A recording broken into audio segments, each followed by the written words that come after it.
I'm Dr. Martin Rutherford, certified functional medicine practitioner and chiropractor.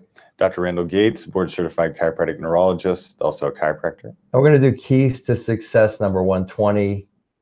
We may end up doing this one another 120 times. I'm not sure, because it's going to be staying well. We've spent a lot of time. In fact, we were just chatting last night at dinner, and I was just complimenting Dr. Gates on his work with the brain, and brain rehab, and the specificity of that, the power of some of the brain rehab exercises that Dr. Gates is doing. For the record, most people, a lot of you folks come in with fibro, peripheral neuropathy, chronic fatigue, migraine, but you also come in with anxiety, panic attacks, depression, and we're to a point now where a substantial portion of you will feel better within days, sometimes within weeks, just doing the brain rehab exercises and initially getting on the basics of the diet.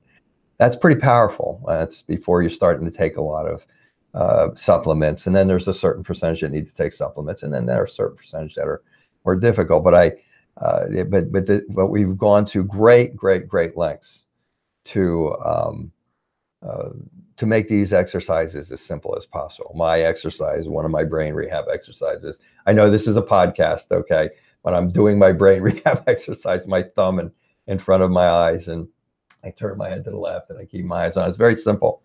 I was telling Dr. Gates yesterday, there's 2 exercises that totally click me back into place. And I do them several times a day. So part of, I think, the problem is the brain rehab exercises have been created to be simple so that you can do them anywhere. You can take your thumb anywhere. But it seems like a lot of times when people aren't doing well in the future and they come back, one of the first things they'll tell me is the diet's hard, and I'll say, are you still doing your brain exercises? And there's this like silence. The silence. Well, no. That's one of the biggest things we see. So, I mean, we've done a lot of work to get the patient to where they get, I mean, 95% of our patients probably are better, or much better, or substantially better by the time we're done. And the key is how do we get you to stay there? I mean, you can lead a horse to water, but you gotta, you can't make them drink. And our patients frequently will drink for 4, 4.5, 6, 9, 12 months, and then stop drinking. So one of the things and we were just talking about this with our producer, Kevin, who most of you probably know, who've come in here beforehand. And he made a really good point. It's easy to do something for 4.5 months, but it's more difficult 6 months. But it gets more difficult as time goes on. I'm currently reading the Yellow Emperor's classic on internal medicine, which is the basic premise of all Chinese medicine. It's like 1,200 volumes. I'm not going to read them all, but I'm reading the main one, and it's an interesting volume, and they emphasize this is written, I think, 2500 BC, and they make the point there that in the beginning, their protocols are very similar to what our protocols are, frankly. They do a full history, they do a real exam, they change diet first. They're all over the gut, interestingly enough. They're all over the brain in a different way. They actually used to do eye exercises way back then. Then they do herbs, they do botanicals, they do acupuncture, they do breathing exercises, they do stretching, they do long life exercises. This is how they help to heal the people.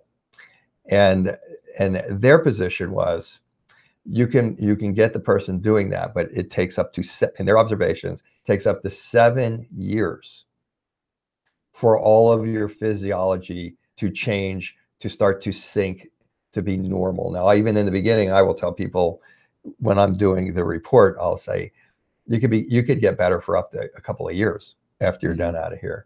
Now, Kevin also made the comment, and he said, well, a lot of folks there'll be a couple months out there, they'll still be much better, but they get another symptom, or they still have a symptom. And instead of understanding that as they continue on their program, that symptom is probably going to resolve. And I can tell you from personal experience, my short-term memory came back in the middle of summer.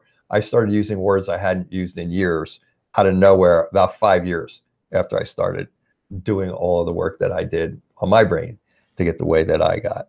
So his point was, and it was well taken, is a lot of patients that at that point go, well, okay, this problem's still there.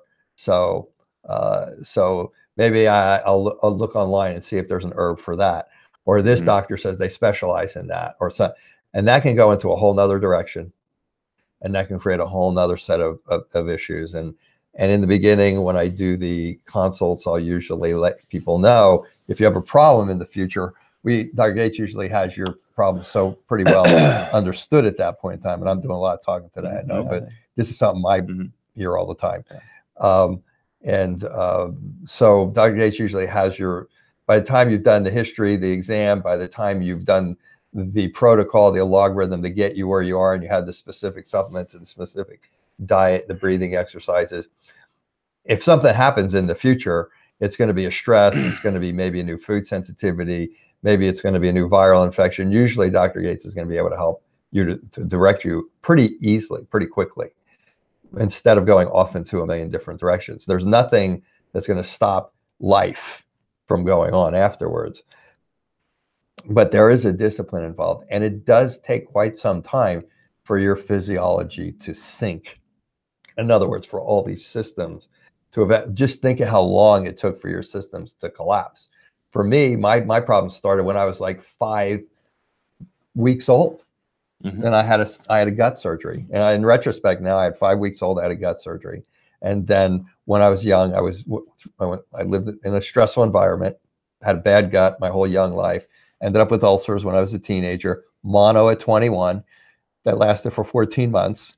So at that point, I actually had probably developed Hashimoto's as opposed to mono, controlled my weight. Now after that, had fatigue after that, had terrible, terrible gut problems after that. 25 years later, I'm going through a lot of stress. I get pneumonia, and boom, next thing you know, I got fibromyalgia, chronic fatigue, celiac, Hashimoto's, peripheral neuropathy. So that's how you get there. And all of you kind of get that usually by the time we're done. It takes a while for your body to resync. I mean, the Chinese medicine model of 7 years probably is correct, based on my experience of my recovery. And so these are some of the things I wanted to frame, just in case we do it this time, and maybe we do some other ones. We say it's a diet. People don't like a diet. We say that it's a lifestyle change. People don't like going out to dinner and being different from everybody. It's hard, but I'm going to tell you, I will tell you for sure, 100%, there is no other way. How do I know? Because everybody that's come in here has tried all the other different ways. I'm not saying ours is the only way. Ours is close. But I mean, the bits and pieces of changing your activities, changing your diet, you know, it can be tough sometimes. Sometimes there are people in your life that are sabotaging you. That's a tough one. I'm real black and white. They sabotage me. They're kind of like, okay, if you don't want to play this game, that's okay. But I'm not doing what you want me to do, because I want to wake up feeling good every day. I want to be able to go to work and do what you want me to do, which is talk to you, figure out whether we can help you. So it's a complex issue. That's my framework. You're out there doing the specific work. I mean, your take on it.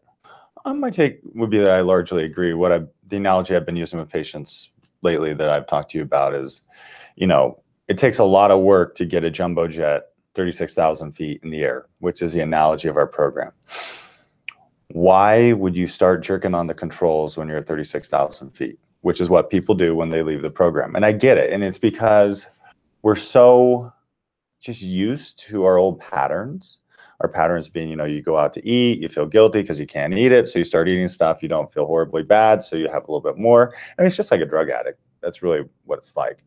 I'm not saying you're drug addicts, but that principle is the same. You just do a little bit, you do a little bit, you do a little bit. And the next thing you know, we see you in a grocery store and you're saying, I'm completely off the diet. I'm back on my medications.